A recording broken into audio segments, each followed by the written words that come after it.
तो भाई max, lily और सैम तीनों को ही डर लगना बहुत पसंद था। हमेशा कोई ना कोई नया भूतिया एडवेंचर ढूंढते रहते थे। एक दिन उन्हें सुनाई दिया एक पुराने खंडहरनुमा मैंशन के बारे में। वो मैंशन उनके टाउन के पास एक पहाड़ी पर था। कहते हैं उस मैंशन में भूत रहते हैं। यह सुनकर तीनों दोस्त एकदम चौंक गए। उन्होंने फैसला किया कि आज ही रात को उस मैंशन में जाएंगे। चांदनी रात थी, भूतिया एडवेंचर के लिए एकदम परफेक्ट सेटिंग। जैसे ही वो लोग उस मैंशन के ड्राइववे पर पहुंचे, उनकी रूह कांप उठी। पास से देखने पर तो वो मैंशन और भी डरावना लग रहा था। उन्होंने अपनी सांसें रोककर उस पुराने लकड़ी के दरवाजे पर दस्तक दी। दरवाजा ऐसे खड़न खड़न करके खुला जैसे उन्हें अंदर बुला रहा हो। डर और एक्साइटमेंट के मिश्रण के साथ तीनों ने मैंशन में कदम रखा। अंदर की हवा धूल और सड़ांध से भरी हुई थी।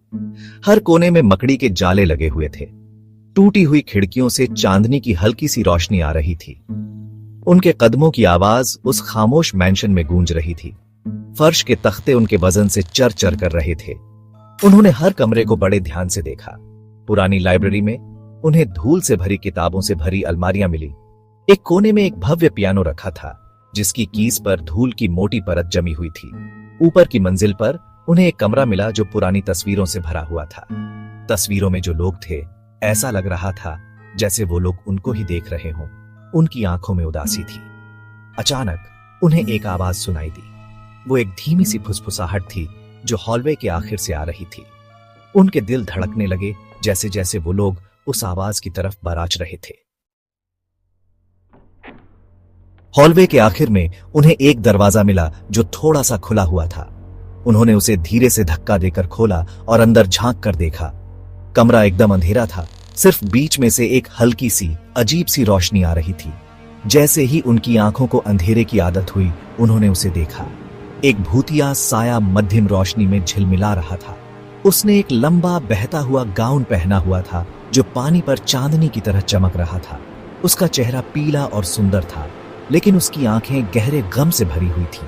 तीनों दोस्त डर गए थे, लेकिन किसी अजीब सी शक्ति से उसकी तरफ खींचे चले जा रहे थे। भूत बोला। उसकी आवाज एक दर्द भरी फुसफुसाहट थी। इतने लंबे समय से उसने आह भरी, मैं यहां फंसी हुई हूं, मुझे शांति नहीं मिल रही है। दोस्तों ने घबराहट भरी नजरों से एक दूसरे को देखा। उन्हें और जानना था। Section 4, A Tale of Greed and Betrayal। उस भूत ने अपना नाम एमिली बताया। उसने उन्हें मैंशन में अपनी जिंदगी की दुखद कहानी सुनाई। एमिली के पति, जो एक लालची और क्रूर आदमी था, ने उसकी विरासत के लिए उसका कत्ल कर दिया था। फिर उसने उसके शरीर को मैंशन की दीवारों के अंदर छुपा दिया, यह सोचकर कि उसका जुर्म हमेशा के लिए रहस्य बना रहेगा।